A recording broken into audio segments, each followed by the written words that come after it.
मैं हृदय से आभार प्रकट करता हूं कि इन्होंने मुझे आमंत्रित किया और आदेश दिया कि मुझे हर हालत के अंदर यहाँ पे आना है। मैं थोड़ा लेट हो गया आने के अंदर, लेकिन अब के हिसाब से देखूं तो सही टाइम हो गया, 2-2.5 घंटे से। यहाँ महाराज साहब तो 5 का इन्होंने कहा 9 बजे से पहले आपको नहीं जाना है। बहुत अच्छा लगा। अभी हमारे जनपद चैनल वाले पूछ रहे थे कि हनुमान जी कार्यक्रम आपको कैसा लगा। बाड़मेर की धरती के अंदर मानो शंकर भगवान खुद उपस्थित होकर आशीर्वाद दे रहे हैं। और जो लोग कलयुग के अंदर पाप बढ़ रहा है, दूसरी तरफ धर्म के प्रति भी लोगों की आस्था बढ़ती जा रही है। एक जमाना था जब लोग बहुत कम संख्या के अंदर पैदल मंदिरों में जाया करते थे, चाहे रामदेवरा का मेला हो, सालासर बालाजी का हो। लेकिन आज लाखों की तादाद में लोग अपने परिजनों के साथ, परिवार के साथ पैदल यात्रा करके धर्म के प्रति जिस तरह महत्व को समझ रहे हैं और जिस तरह गाय की सेवा का बीड़ा लोगों ने उठाया। अभी जब लंपी की बीमारी आई, सरकारें फैल रही, गौ माता दम तोड़ रही थी, लेकिन भामाशाह आगे आए, भगवान की कृपा हुई, लोक देवताओं की कृपा से बहुत बड़ा नुकसान होने के बावजूद गौ माता हमारी बची। और मैं धन्यवाद दूंगा तमाम भामाशाहों को। और जिस धरती बाड़मेर में मैं खड़ा हूं, बाड़मेर, जालोर, ये वो इलाके हैं जिन्होंने हमेशा संघर्ष किया। आज तो बाड़मेर में तेल निकल गया। एक जमाना था कि बाड़मेर के अंदर पानी की कीमत घी से ज्यादा थी। और मारवाड़, जिस धरती से मैं नागौर से आता हूं, नागौर और बाड़मेर में कोई अंतर नहीं। लेकिन आज तेल निकलने के बाद बाड़मेर की तरफ पूरी दुनिया दौड़ रही है, फिर भी सरकारें बाड़मेर का ध्यान नहीं दे रही है। रिफाइनरी आज तक की भेंट कर गई। ये रिफाइनरी बहुत पहले चालू हो जाती तो हजारों करोड़ रुपए का राजस्व हमारी राजस्थान की सरकार को मिलता। वो पैसा आपके ऊपर खर्च होता, वो पैसा गुजरात जा रहा है। आपसी झगड़े के अंदर, कांग्रेस भाजपा के झगड़े के अंदर रिफाइनरी अटक गई थी। भाइयों, आपको चिंता करनी होगी। अब नए राजस्थान, मैं अकेला व्यक्ति लड़ाई लड़ रहा हूं, रोज पेपर लीक हो रहे हैं, रोज अपराध बढ़ रहा है। किसान कर्ज के बोझ से तले आत्महत्या कर रहा है, जवान बेरोजगार से तंग आकर आत्महत्या कर रहा है। सुबह घर से जाएगा, वो वापिस आएगा या नहीं आएगा, इस बात की कोई गारंटी नहीं। हमारी बहन बेटियां सुरक्षित नहीं, गौ माता सुरक्षित नहीं, धर्म सुरक्षित नहीं। कौन हमें बचाएगा? आप खुद को ही उठ के विचार करना होगा। और ऐसे तमाम नेताओं को जो वोट लेने के बाद आपकी चिंता नहीं करते, वोट लेने के बाद वो उन लोगों की चिंता नहीं करते जो बूथ पे उनके लिए लड़ते हैं, वो चिंता अपने परिवार की करते हैं, खुद के बिजनेस की करते हैं। ऐसे नेताओं को घर भेजने का काम आपको राजस्थान के अंदर करना होगा, तब जाके नए राजस्थान का निर्माण होगा। मेरे जैसे लोग कम मिलेंगे आपको लड़ने वाले। जिस व्यक्ति ने जवानी के अंदर सत्ता को ठोकर मारी और सत्ता मेरे आगे पीछे रही, लेकिन हनुमान बेरीवाल ने पढ़ लिया कि मैं जब तक राजस्थान को बदल नहीं देता, राजस्थान की तस्वीर नहीं बदल देता, राजस्थान के नौजवान और किसान की तकदीर नहीं बदल देता, मैं साधु संतों के आशीर्वाद से इसी तरह इस राजस्थान के अंदर संघर्ष करता रहूंगा। जब मैं लोकसभा के अंदर चुन के गया था तब उत्तर प्रदेश और बिहार के सांसद कहा करते थे कि आपके राजस्थान के लोग तो कोई नई पार्टी बना के लड़ नहीं सकते। एक बार कांग्रेस को वोट डालते हैं, दोबारा बीजेपी को देते हैं, खुद की कोई पार्टी नहीं। मैंने पार्टी भी बनाई, प्रयास भी किया, और लंबा समय लगता है एक व्यक्ति को लड़ाई लड़ते लड़ते लड़ते जाने के अंदर। 18 के अंदर पार्टी बना के जब मैं चुनाव के अंदर उतरा था, आप इसी सीट से सिवाना से 20,000 वोट सताराम जी को दिए लोगों ने। बोतल का चुनाव चिन्ह था और 57 जगह प्रत्याशी लड़ाई राजस्थान के अंदर, और प्रत्येक जाति का प्रत्याशी था। लोग हनुमान मेरे वहां पर जातिवाद का आरोप लगाते, लेकिन मैं सर्व समाज के लिए लड़ता हूं, किसान के लिए लड़ता हूं, जवान के लिए लड़ता हूं।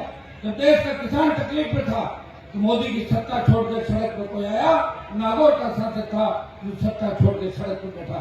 और जब सेना को ठेके में जाने की बात करी अग्निपथ के खिलाफ, अगर देश में किसी ने पीड़ा उठाया, सेना के जज्बे और मेरे छोटे भाई नौजवानों की पीड़ा को किसी ने समझा, तो नागौर के सांसद ने अग्निपथ योजना को वापस लेके और नौजवानों को सही रास्ता दिखाने की बात की। भाइयों, आज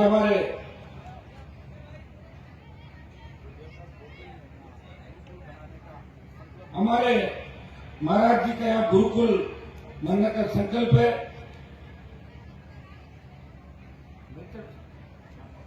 मैं तो आप ही करते हैं, मैं तो रेडी यहाँ बैठा हूँ। जो भी आप चाहेंगे गुरुजी, मेरी तरफ से तो जो भी आप चाहेंगे मुझे बता देना। मैं पूरा मेरी तरफ से गुरुकुल के लिए 10 लाख तो एमपी कोटे से देने की घोषणा करता हूँ।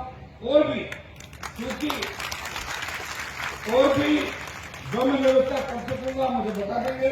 मैं तो ये चाहता हूँ, अब हमें अगर कोई बचा सकता है तो ये गुरु जी नहीं बचा सकता। नेताओं तो मार दिया, खत्म पटक के हमारे को ले जा सकते हैं। गुरुओं से ही उम्मीद है कि गुरु हमें मार्ग सही बताएगा, रास्ता सही बताएगा, और इनके के अनुसार हमें चलना है। देखिए जिस तरह की व्यवस्था चल रही है, आज स्कूल से लेकर जब जब शुरुआत करते हैं तब से लेकर जो पाठ हमें पढ़ाया जाता है, उस पाठ में कहीं न कहीं कमी सामने आ रही है। ये राजस्थान जहां अपराध नहीं हुआ करता था, इस बार में नागौर का मैं किस्सा बता दूं कि यहाँ गांव के अंदर जब कोई अपनी बहन बेटी को लेने के लिए जाता था तो पड़ोस का जाट और राजपूत ये कहता था, भैया आप अपनी बेटी को लेने जा रहे हो, मेरी बेटी भी उस गांव में आप आते हुए ले जाना, उसको भी लाते हुए आते हुए ले आना, पीर ले आना। खुद की बेटी, गांव का हर आदमी हर जाति की बेटी को अपनी बेटी मानता था। तो अब क्या स्थिति होगी राजस्थान की, बताया मुझे, कौन जिम्मेदार है इसके लिए? एक दूसरे का तो विश्वास हमने खोया है, कहीं कहीं कमी खाने आ रही है। हमें वापस भरोसा जीतना होगा, और ये काम कौन कर सकता है? गुरुओं के बताए हुए रास्ते पे चल के नौजवान ये बदलाव कर सकता है, और नौजवानों के अंदर वो ताकत है। हर क्रांति के नायक नौजवान थे। हनुमान बेनीवाल राजस्थान के नौजवानों से अपील करता है कि नशे की प्रवृत्ति से दूर रहकर हमें इस देश के अंदर राजस्थान का डंका बजाना है। भाइयों, हिंदुस्तान विश्व गुरु बने और राजस्थान इस हिंदुस्तान के अग्रणी राज्य कैसे बने, ये काम आपको करना है। गाय की सेवा के साथ साथ गरीब की सेवा भी करनी है।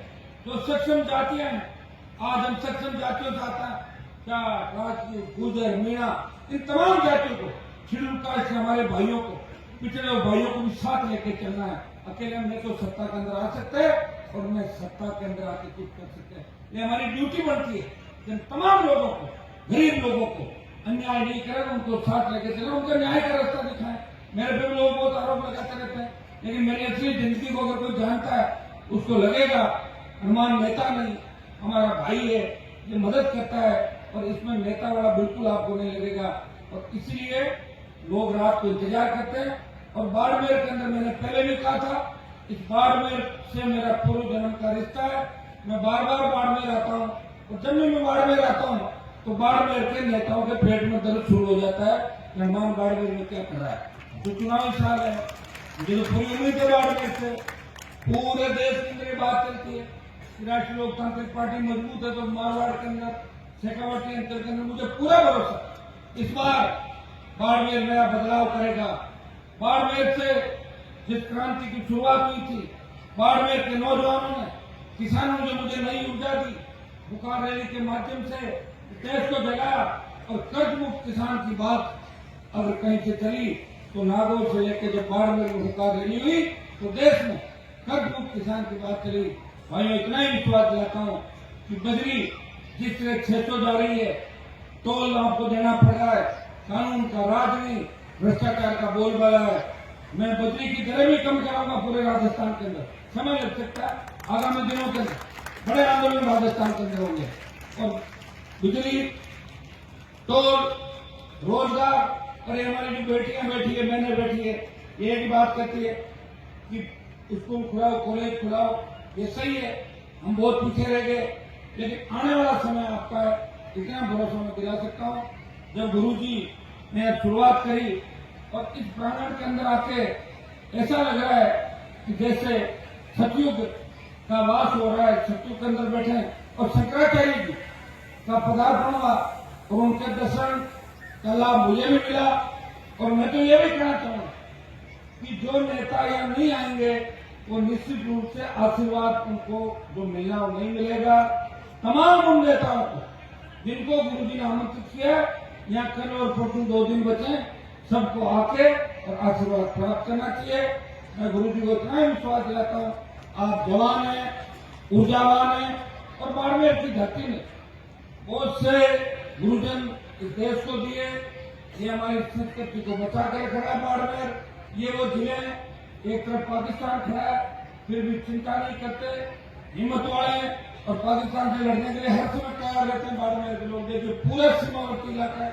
और हमारी माताएं में सोशल मीडिया के अंदर अगर देखें तो सबसे ज्यादा अगर कोई एक्टिव जिला है तो बाड़मेर का जवान सबसे ज्यादा सोशल मीडिया करते हैं।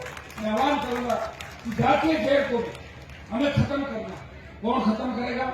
हम खत्म करेंगे। कैसे करेंगे? सही बात को सही तरीके से पेश करना है और गलत बात को, बदमाश, माफिया और गैंगस्टर किसी का आइकन नहीं होना चाहिए, अपराधी किसी का आइकन नहीं होना चाहिए। अगर ये बात अपन तय कर लेंगे तो निश्चित रूप से आने वाला समय आपको मैं इतना ही भरोसा दिलाता हूँ, मैं आपको धोखा नहीं दूंगा, सबको साथ लेके चलूंगा, नए राजस्थान का निर्माण करूंगा और साधु संतों के दिखाए हुए रास्ते पे आदर्श स्थापित करके और आप सबको साथ लेके चलूंगा, सर्व समाज को साथ लेके चलूंगा। बहुत बहुत आपको धन्यवाद अच्छे कार्य के लिए।